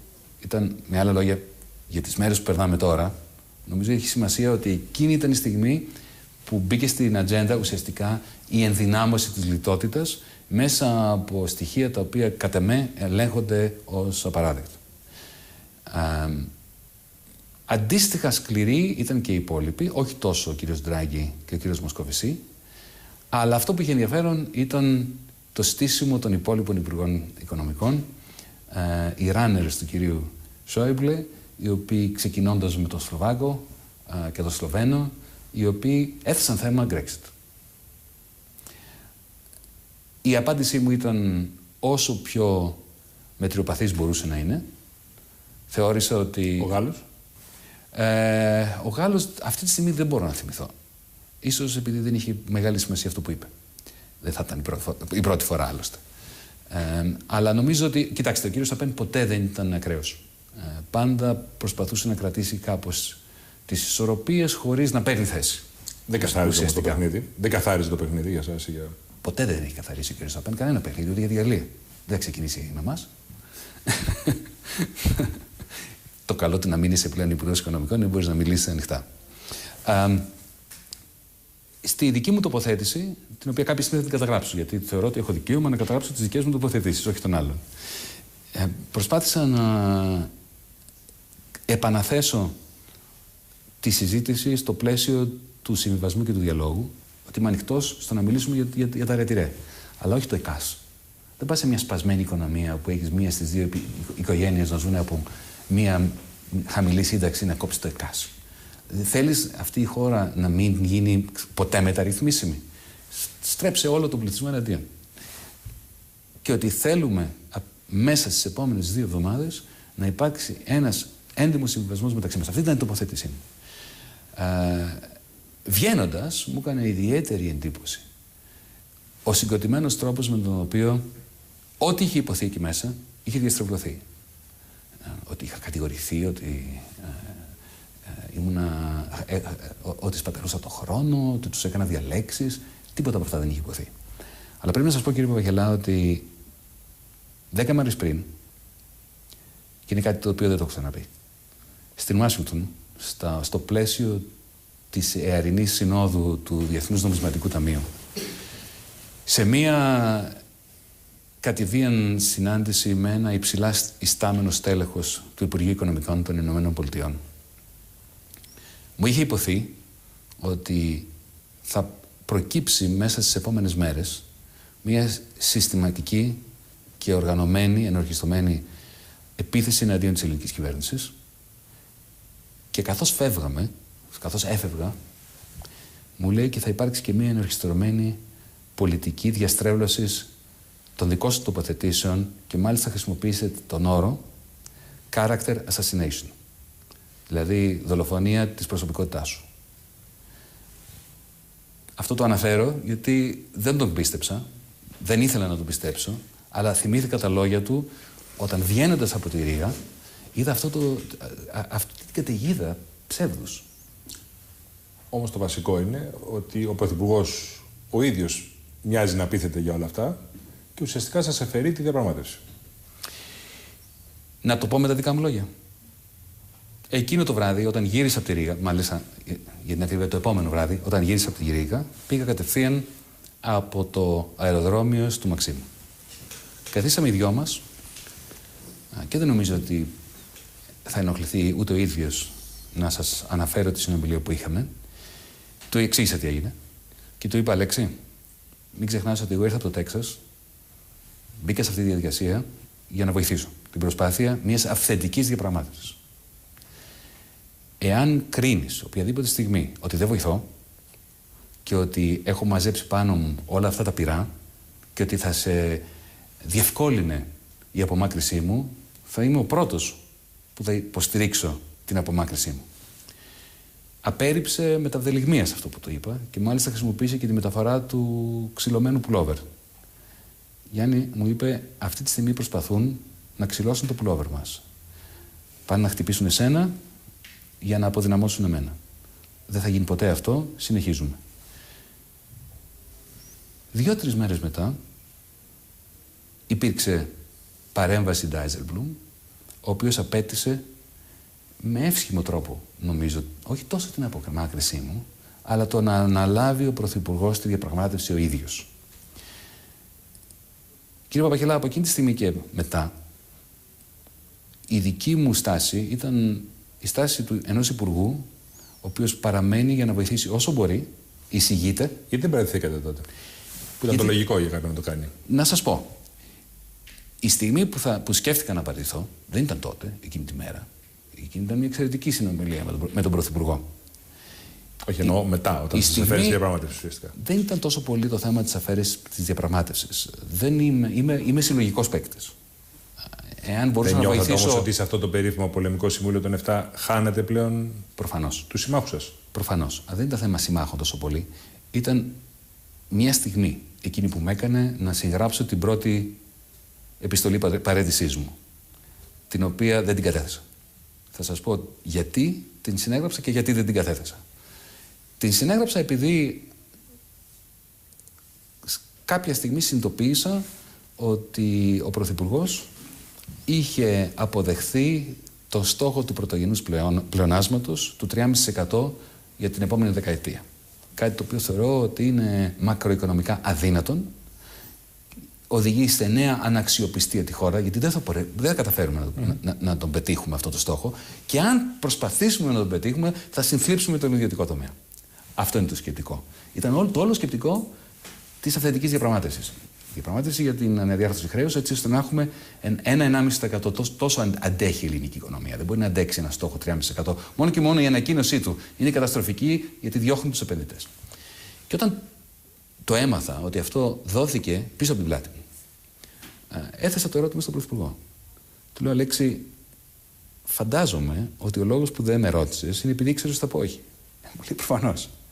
Λέω: ναι, αλλά τη συνειδητοποίησα ότι αυτή τη στιγμή, πρώτον, έχεις έναν Υπουργό Οικονομικών που είναι πλήρως αποδυναμωμένος επειδή δεν πιστεύει σε αυτό. Αλλά και πέραν αυτού, φεύγω εγώ. Βάζεις κάποιον άλλο στη θέση μου. Τι περιμένεις ότι θα κερδίσεις με αυτό? Δηλαδή, το δούνε και λαβίν ποιο είναι. Τι περίμενε? Το χρέος. Η απάντηση που μου έδωσε είναι: θα δώσουμε αυτό για να πάρουμε το χρέος. Και τότε πραγματικά δεν έχω πολλά μαλλιά, τράβηξα αυτά που είχα. Γιατί εάν δηλώσεις ότι θα πετύχεις πρωτογενές πλεόνασμα με 3,5%, γιατί να σου αναδιαρθρώσουν το χρέος? Ο λόγος για να έχεις αναδιάρθρωση χρέους είναι επειδή έχεις ένα πρωτογενές πλεόνασμα 1,5% για να μπορέσει να είναι βιώσιμο. Οπότε, και μάλιστα χρησιμοποίησα και μια έκφραση. Του λέω: είναι, αυτά τα δύο είναι συμπληρωματικά. Δεν είναι ότι παίρνω αυτό για να μου δώσουν εκείνο. Άμα δώσεις αυτό, θα δώσεις και το άλλο. Θα δώσεις και το χρέος. Και η μεταφορά που χρησιμοποίησα πιο έντονη είναι σαν ένας ψαράς να θέλει να διώξει ένα καρχαρία πετώντας αίμα μέσα στο νερό. Δεν υπάρχει πιθανότητα να γλιτώσουμε τώρα. Γιατί δεν παρέδωσα εκείνη την επιστολή παραίτησης? Να σας πω, κύριε Παπαχελά, γιατί διέβλεπα ότι παρά αυτή την κατ' εμένα απολύτως λανθασμένη παραχώρηση, δεν θα του δίνανε συμφωνία. Δεν θα μας δίνανε συμφωνία. Θέλαν την πλήρη κατάρρευση της κυβέρνησης, του ήθους μας, της άνοιξης των Αθηνών, όπως πολλοί ανέφεραν την περίοδο εκείνη της διαπραγμάτευσης, θέλαν τον εξευθελισμό του Αλέξη Τσίπρα και της κυβέρνησής μας. Έκρινα λοιπόν ότι κάποια στιγμή ο Αλέξης Τσίπρας θα πει ως εδώ. Και εκείνη τη στιγμή θα ήμουν χρήσιμος. Για το παράλληλο σύστημα πληρωμών, για το κούρεμα των ομολόγων. Αυτό συμβαίνει στις Βρυξέλλες προφανώς, όταν γίνεται αυτή η συζήτηση μεταξύ σας, τον 7-8 πόσοι ήσασταν εκεί. Ακριβώς. 26 Ιουνίου. Την επόμενη μέρα μετά από το τελεσίγραφο που μου παρέδωσαν στο Eurogroup. Το οποίο πρέπει να σας πω ότι ήταν μια φρικιαστική στιγμή, γιατί ο Πρωθυπουργός μας ουσιαστικά, αγνοώντας τις δικές μου εισηγήσεις, είχε αποδεχθεί σχεδόν τα πάντα. Και παρόλα αυτά μας έδωσαν ένα κείμενο αποτελούμενο από 3 κεφάλαια, το οποίο δεν άξιζε το χαρτί πάνω στο οποίο είχε γραφτεί. Ήταν ξεκάθαρο. Κύριε Παπαδοχιάλα, θα σας πω το εξής. Μέσα σε εκείνο το Eurogroup της 25ης Ιουνίου, ο κύριος Σόιμπλε διαφώνησε με αυτό το τελεσίγραφο. Είπε ο ίδιος ότι δεν μπορεί να το περάσει μέσα από την Bundestag, την Ομοσπονδιακή Βουλή. Και αυτό το είπε σε απάντηση σε δικό μου ερώτημα. Διαβάζοντας αυτό το τελεσίγραφο της Τρόικας, είδα ότι υπήρχε η πρόβλεψη να αποπληρώσουμε την Ευρωπαϊκή Κεντρική Τράπεζα τον Ιούλιο και τον Αύγουστο, παίρνοντας από το μαξιλάρι του τούχου σου αυτά τα 10,9 δις, ένα κομμάτι από αυτά. Και τότε έθεσε το ερώτημα, ωραία, και με την ανακεφαλαίωση των τραπεζών, για την οποία είχαμε αυτά τα περίπου 11 δις, τι θα κάνουμε? Και η απάντηση του κύριου Κερέ, γιατί ο κύριος Ντράγκη εκείνη τη στιγμή έλειπε, αλλά γύρισε αργότερα, ήταν δεν πειράζει, θα τα πάρουμε αργότερα από το ESM. Και τότε θέτω θέμα. Λέω, αυτό είναι αδύνατο. Για να έχεις νέο δάνειο από τον ESM, θες νέο πρόγραμμα. Οπότε μας βάζετε στην επέκταση του δεύτερου μνημονίου, εντάσσεται ένα τρίτο, χωρίς να είναι συμφωνημένο. Και τότε ο κύριος Σόιμπλε, προς τιμήν του, σηκώθηκε και είπε: αυτό είναι απαράδεκτο, εγώ δεν το περνάω από την Ομοσπονδιακή Βουλή.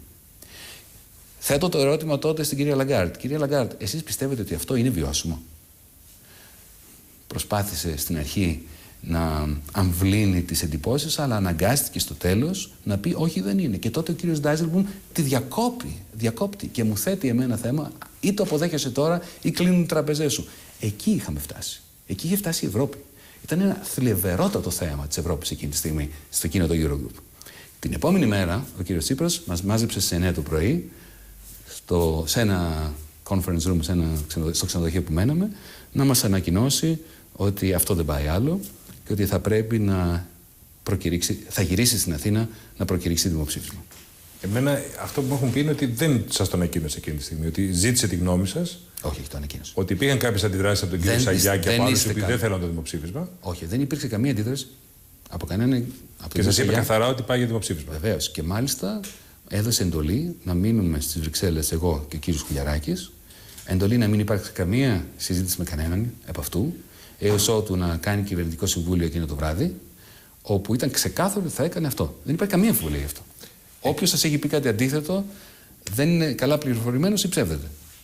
Εκείνη την ώρα ξέρετε ότι θα κλείσουν οι τράπεζες? Προφανώς. Κοιτάξτε. Πρέπει να είμαστε ξεκάθαροι γι' αυτό, γιατί αυτές είναι πολύ σημαντικές στιγμές εκείνης της περίοδου. Πριν φτάσουμε σε αυτό το σημείο, πρέπει να σας πω ότι παρά το γεγονός ότι εγώ διαφωνούσα με τους συνεχείς συμβιβασμούς χωρίς αντάλλαγμα, είχα πλησιάσει τον Πρωθυπουργό και μπροστά σε άλλους και του είχα πει ότι αν θέλεις να υποχωρήσεις, εάν θέλεις να συνθηκολογήσεις, κάντο. Πρωθυπουργός είσαι. Εγώ διαφωνώ. Αλλά είσαι ο Πρωθυπουργός της χώρας. Αλλά κάντο με μια έντιμη ομιλία προς τον ελληνικό λαό. Βγες στην τηλεόραση και μάλιστα είχα ετοιμάσει και ένα λόγο, τον οποίο τον είχα γράψει με πόνο καρδιάς, γιατί δεν θα τον έβγαζα από ποτέ, δεν ήταν δική μου εισήγηση.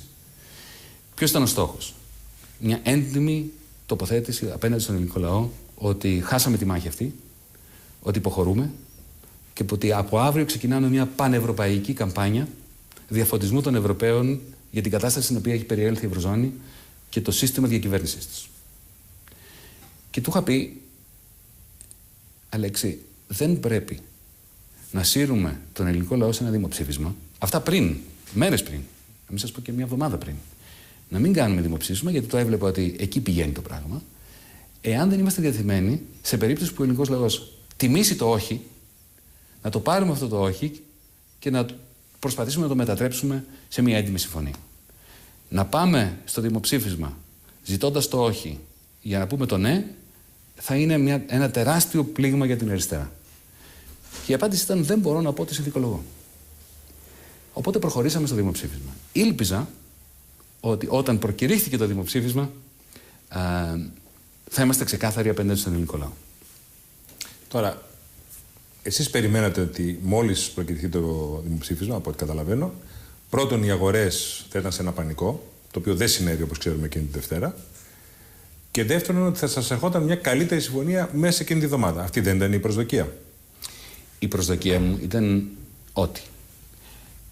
Θυμηθείτε τι σας είπα πριν. Κρίνω ότι το εργαλείο που είχαμε, των 27 δισεκατομμυρίων των ομολόγων του S&P, ήταν η ειδοποιώς διαφορά. Έκρινα ότι αν μας κλείναν τις τράπεζες, και παρεπιπτόντως να σας πω, και αυτό νομίζω έχει σημασία, ο κ. Ντράγκη δεν το ήθελε αυτό. Ο κ. Ντράγκη ήταν σε πολύ δύσκολη θέση. Το επιβλήθηκε να μας κλείσει τον ELA και τις τράπεζες. Έκρινα ότι αν εμείς ήμασταν διατεθειμένοι να κάνουμε αυτό που είχαμε αποφασίσει ως διαπραγματευτική ομάδα προηγουμένως, δηλαδή να ανακοινώσουμε, ούτε καν να προβούμε στην αναδιάρθρωση αυτών των ομολόγων, να ανακοινώσουμε την αναδιάρθρωση αυτών των ομολόγων και ότι θα βάλουμε μπροστά το παράλληλο σύστημα πληρωμών, θεωρώ ότι εκείνη τη στιγμή, Δευτέρα, Τρίτη, Τετάρτη, μετά από 1-2-3 μέρες πριν το δημοψήφισμα, θα υπήρχε η συζήτηση μεταξύ Μέρκελ και Ντράγκη που θα μας έδινε μια έντιμη συμφωνία. Πήγατε στον κύριο Τσίπρα και του είπατε να ξεκινήσετε αυτό το μηχανισμό, αυτό το σχεδιασμό? Όχι μόνο στον κύριο Τσίπρα, στην πολιτική ομάδα διαπραγμάτευσης, όπου μειοψήφισα. Ήμασταν 4 εναντίον 2. Μην με ρωτήσετε ποιοι ήταν οι 4 και ποιοι ήταν οι 2. Μαζί σας ποιος ήταν? Δεν πρόκειται να σας πω. Μπορείτε να φανταστείτε όμως. 4-2. 4-2. Αυτό πότε έγινε? Με εκείνο το βράδυ που ανακοινώθηκε, που ξέραμε ότι θα κλείσουν τράπεζες, που ο κύριος Ντράγκη πήρε τηλέφωνο και είπε ότι σας κλείνω τον ELA. Η αντίδραση του Πρωθυπουργού εκείνη την ώρα? Κοιτάξτε, θέλω να είμαστε ξεκάθαροι από αυτό. Ήταν πολύ δύσκολες στιγμές. Από προσωπικής πλευράς πρέπει να σας πω ότι η ένταση, η θλίψη ήταν τεράστια. Η αίσθηση της ευθύνης. Πόσο μάλιστα ένας πρωθυπουργός. Φανταστείτε σε τι πίεση βρισκόταν ο πρωθυπουργός της χώρας, ο δημοκρατικά εκλεγμένος πρωθυπουργός της χώρας, όταν οι Ευρωπαίοι εταίροι τον θέτουν προ ενός απέσιου διλήμματος μεταξύ ενός Αρμαγεδόνα, μιας εκπαραθύρωσης από το ευρώ, ενός συστήματος τραπεζικού κλειστό για πάντα, ή την συνδικολόγηση σε μια μόνιμη κρίση, σε μια μόνιμη βαθιά ύφεση. Οπότε δεν είναι σωστό να κρίνουμε ελαφρά την καρδία τον Πρωθυπουργό αυτή τη στιγμή. Μπορεί να διαφώνησα μαζί του στο τι αποφάσισε. Ο ίδιος τι περίμενε? Αλλά ήταν δύσκολες στιγμές. Αυτό που θέλω να καταλάβω. Ο Πρωθυπουργός την ώρα που έθεσα εγώ το θέμα σε εκείνη τη συνεδρίαση, ότι είχαμε συμφωνήσει ότι θα κουρέψουμε αυτά τα ομόλογα και θα ανακοινώσουμε το παράλληλο σύστημα. Θα γινόταν εκεί, μέσα σε εκείνη τη εβδομάδα? Μέσα στο Μαξίμου. Όχι, ότι θα γινόταν με εκείνη τη εβδομάδα. Την ίδια μέρα. Την ίδια μέρα η ανακοίνωση. Όταν έθεσε αυτό το θέμα, ο Πρωθυπουργός το σκέφτηκε. Υπήρξε αρνητική αντίδραση πάνω στη δική μου πρόταση από τον κύριο Δραγασάκη. Ο Πρωθυπουργός το σκέφτηκε πολύ συγκροτημένα και τον είδα να προβληματίζεται ιδιαίτερα και τελικά αποφάσισε ότι θα πάει με την εισήγηση του κ. Δραγασάκη και ότι θα απορρίψει τη δική μου. Όμως θέλω να ξέρετε, γιατί γράφονται και ακούγονται διάφορες ιστορίες που δεν σχετίζονται καθόλου με την πραγματικότητα, για υπουργούς οι οποίοι δρούν ανεξέλεγκτα, για ιδιωτικές πρωτοβουλίες στελεχών.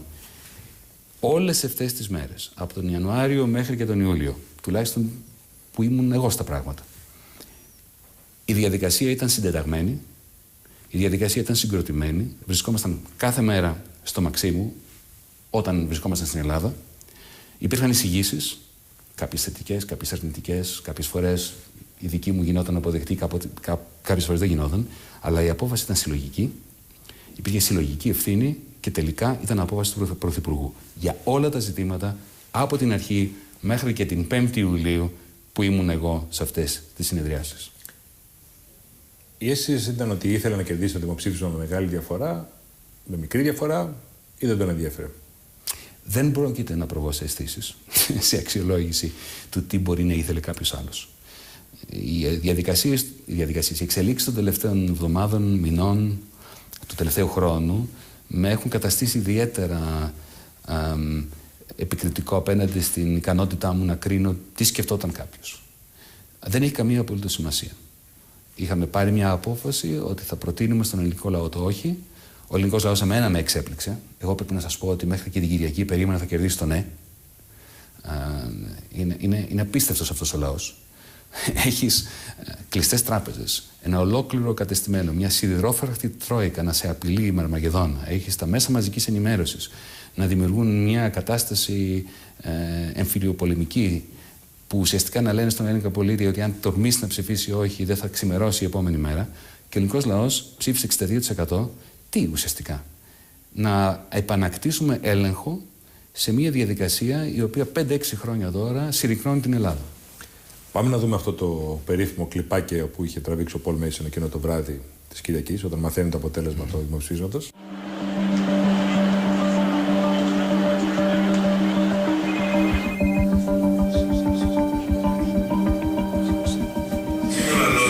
Είναι ότι το αποτέλεσμα υπέρ του όχι θα ξεπεράσει το 61%.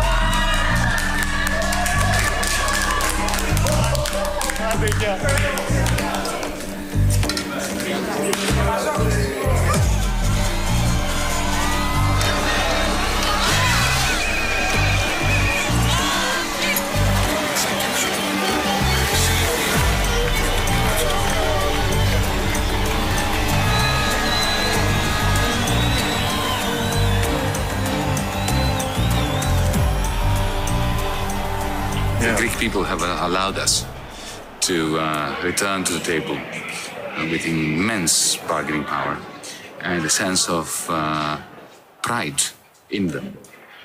How do you feel tonight? Well, I'm pinching myself. It's astonishing. How are you? Well, thank you, Kira. Super. Congratulations. You understand this, how big it is? Yes, of course. I'm trying. Between you and me, in the middle of this struggle, I wasn't so sure that at the end we will manage to convince the people to win their fear. But this message is that people, if they believe in their force, if they believe that they have the right, they could overcome the fear. Jessica, thank you.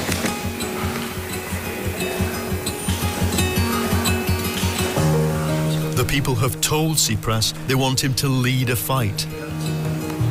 But that night, he decides to do it without Varoufakis.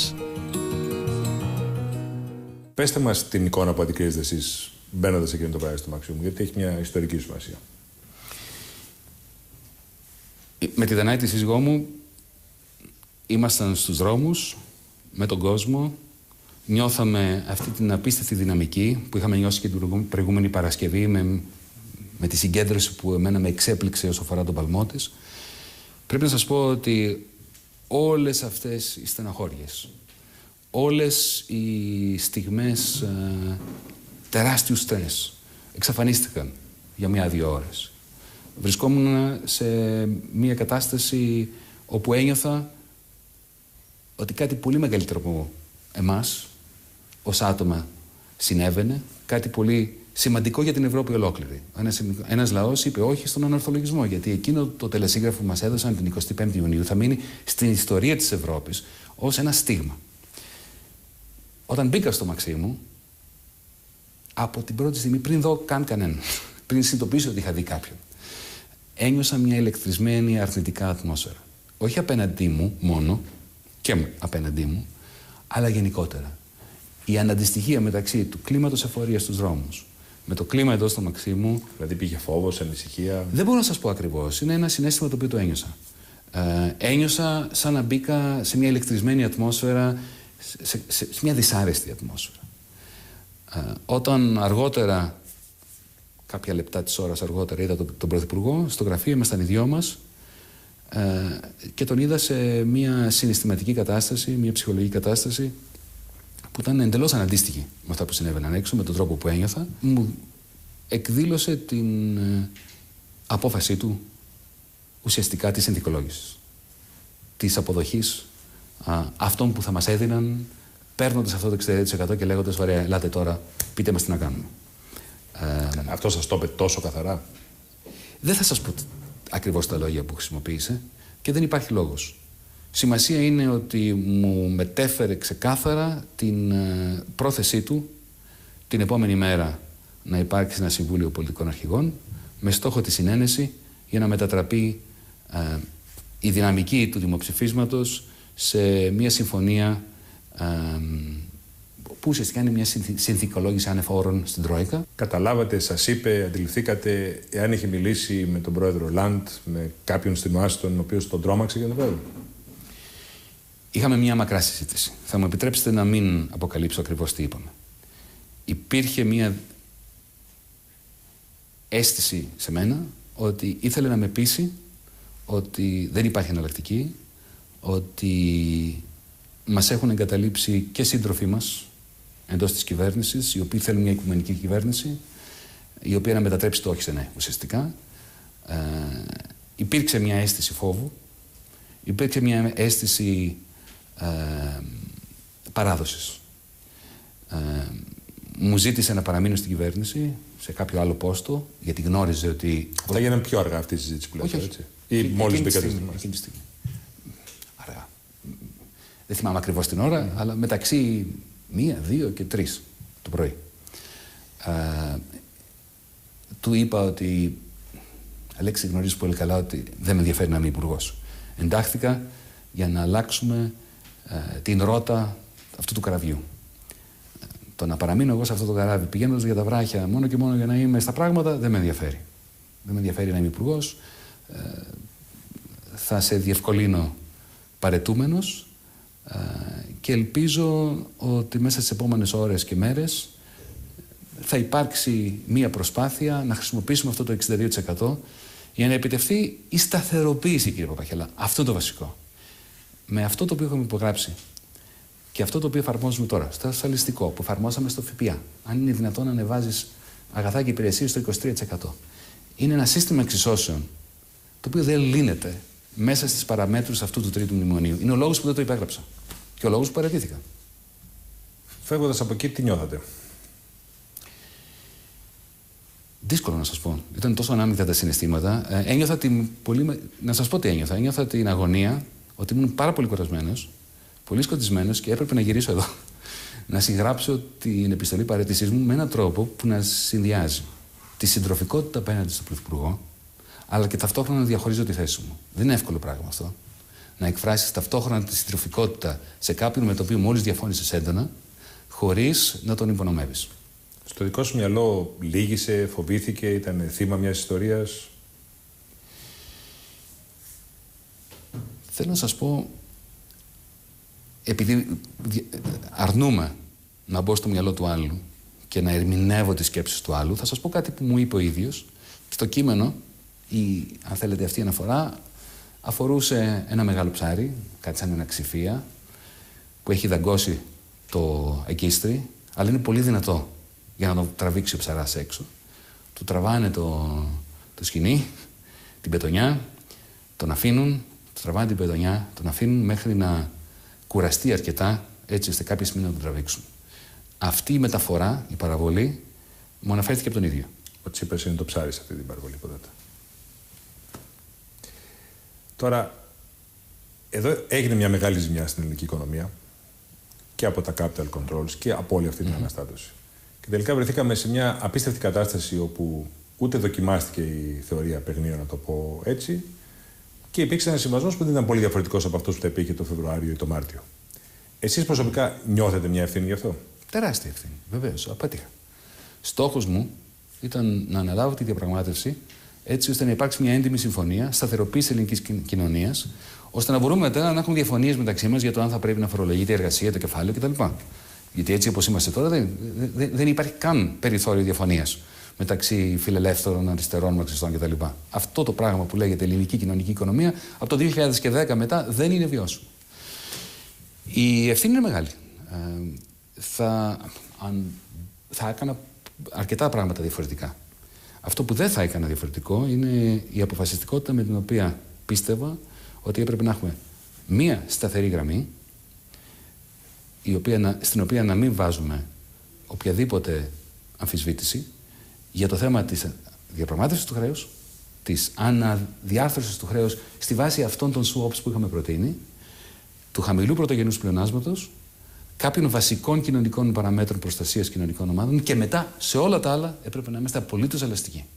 Το πρόβλημα, κύριε Παπαγελά, είναι ότι θα μου επιτρέψετε να σας πω ποια είναι η δική μου η ερμηνεία για τον κύριο Σόιμπλε, για τον κύριο Ντάιζελμπλουμ, για την Τρόικα. Δεν θέλαν συμφωνία. Εμείς θέλαμε συμφωνία. Ήμασταν έτοιμοι να κάνουμε πολύ μεγάλους συμβιβασμούς. Και δεν την κάναμε το Φεβρουάριο. Το Φεβρουάριο θα μπορούσε να είχατε μια πολύ καλύτερη συμφωνία. Δεν υπήρχε πιθανότητα. Δεν στη δίνω, δηλαδή. Θυμάστε τι σας είπα προηγουμένως. Ούτε μία σελίδα προτάσεων από την άλλη μεριά. Η κρίση μου είναι ότι η ιστορία ξεκινάει από τον Ιούνιο του 2014. Όταν ο κύριος Σόιμπλε και κάποια κομβικά στοιχεία, αν θέλετε, της Τρόικας, έχασαν την εμπιστοσύνη στον κύριο Σαμαρά. Ξέραν ότι χρειάζεται ένα τρίτο μνημόνιο.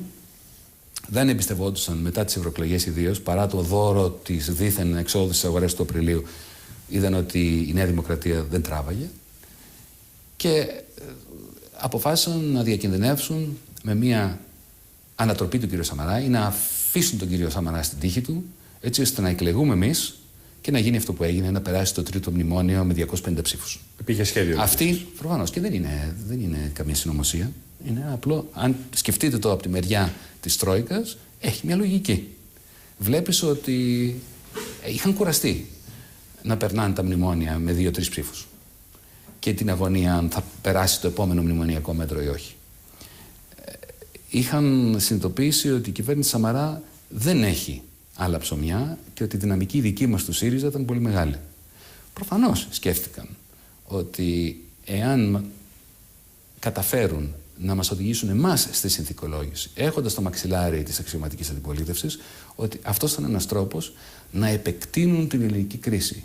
Γιατί κανένας δεν πιστεύει ότι αυτό το μνημόνιο, θα σταθεροποιήσει την ελληνική οικονομία. Έθεσα, κύριε Παπαγελά, το ερώτημα στον κύριο Σόιμπλε αυτό. Τελευταία μας συνάντηση. Και τον ρώτησα, του λέω, κάποια στιγμή, γιατί είχαμε και μια καλή σχέση προσωπική, πέραν των μεγάλων αντιπαραθέσεων, του λέω, κύριε Σόιμπλε, για την ακρίβεια Βόλφγκανγκ, οι υπουργοί οικονομικών έχουν μια παράδοση να μιλάνε στον ελληνικό. Μπορούμε μια στιγμή να βγάλουμε τα καπέλα μας των Υπουργών Οικονομικών της Ελλάδας και της Γερμανίας? Είσαι στα πράγματα 40 χρόνια.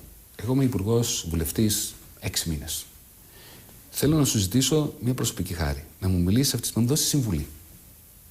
Αυτό το πράγμα θα το υπέγραφες εσύ με τα δεδομένα της ελληνικής οικονομίας? Εάν το υπογράψω, και έστω ενθουσιωδώς, και βγούμε όλοι στην κυβέρνηση να προσπαθήσουμε να το εφαρμόσουμε, υπάρχει πιθανότητα σε 6 μήνες, 12 μήνες να μην ξαναβρεθούμε πάλι στα ίδια? Και μου είπε κάτι συγκλονιστικό, κύριε Παπαγελά. Δεν θα το υπέγραφα, μου λέει, ως πατριώτης. Στην κυρία Λαγκάρτ έθεσε το θέμα. Είναι βιώσιμο? Η απάντηση ήταν όχι. Η Κομισιόν, σας διαβεβαιώ, δεν το πιστεύει ότι είναι βιώσιμο. Ο κύριος Τσίπρας δεν το πιστεύει ότι είναι βιώσιμο. Έχουμε φτάσει σε αυτό το σημείο στην Ευρώπη. Κανένας να μην πιστεύει ότι αυτό το πρόγραμμα μπορεί να λειτουργήσει και όλοι να το εφαρμόζουν. Το επόμενο σχέδιο για τον Γιάννη Βαρουφάκη. Κοιτάξτε, ένα μάθημα το οποίο έμαθα πολλά μαθήματα από αυτή τη χρονιά που πέρασε.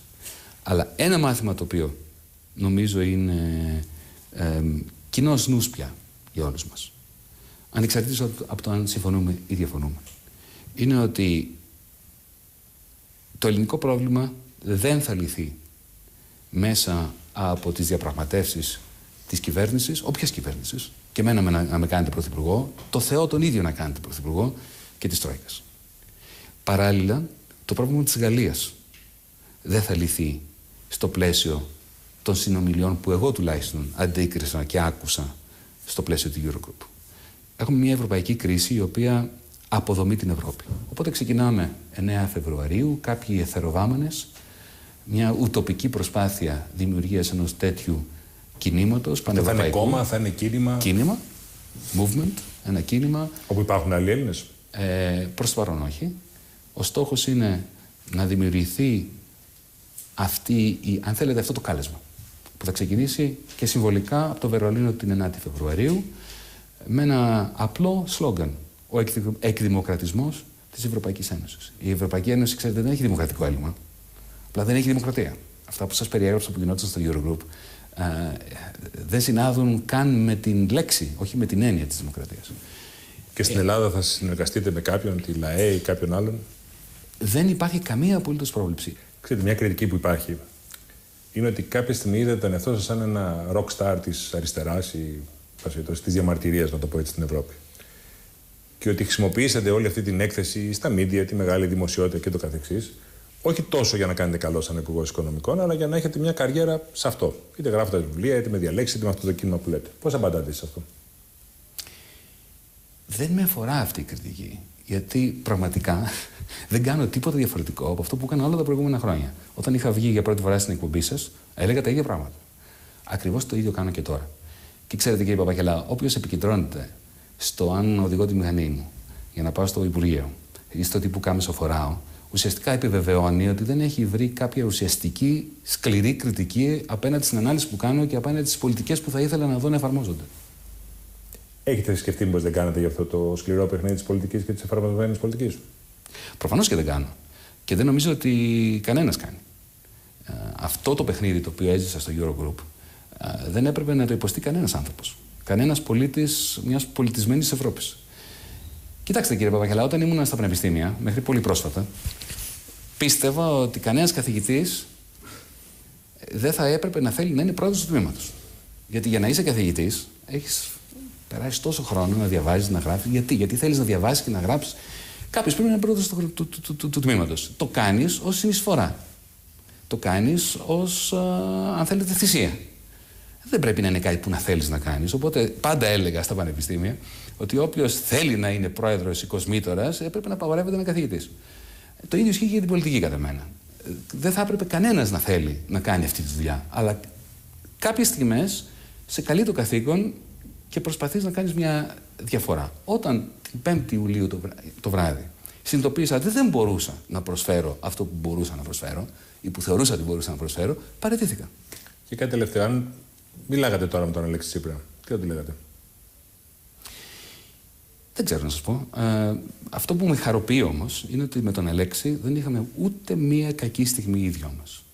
Ούτε μία στιγμή, αν θέλετε, δυσάρεστη. Ανθρωπολογικά και συναισθηματικά δυσάρεστη. Ακόμα και όταν συναντηθήκαμε μετά την παραίτησή μου, αγκαλιαστήκαμε και φιληθήκαμε. Θεωρώ ότι επιτέλους πρέπει, τουλάχιστον εμείς οι αριστεροί, να μάθουμε να διαφωνούμε, χωρίς οι ανθρώπινες σχέσεις να διαταράσσονται και να δημιουργούνται σχέσεις αλληλοεξόντωσης και αλληλοκατηγοριών. Ευχαριστώ πολύ. Και εγώ σας ευχαριστώ.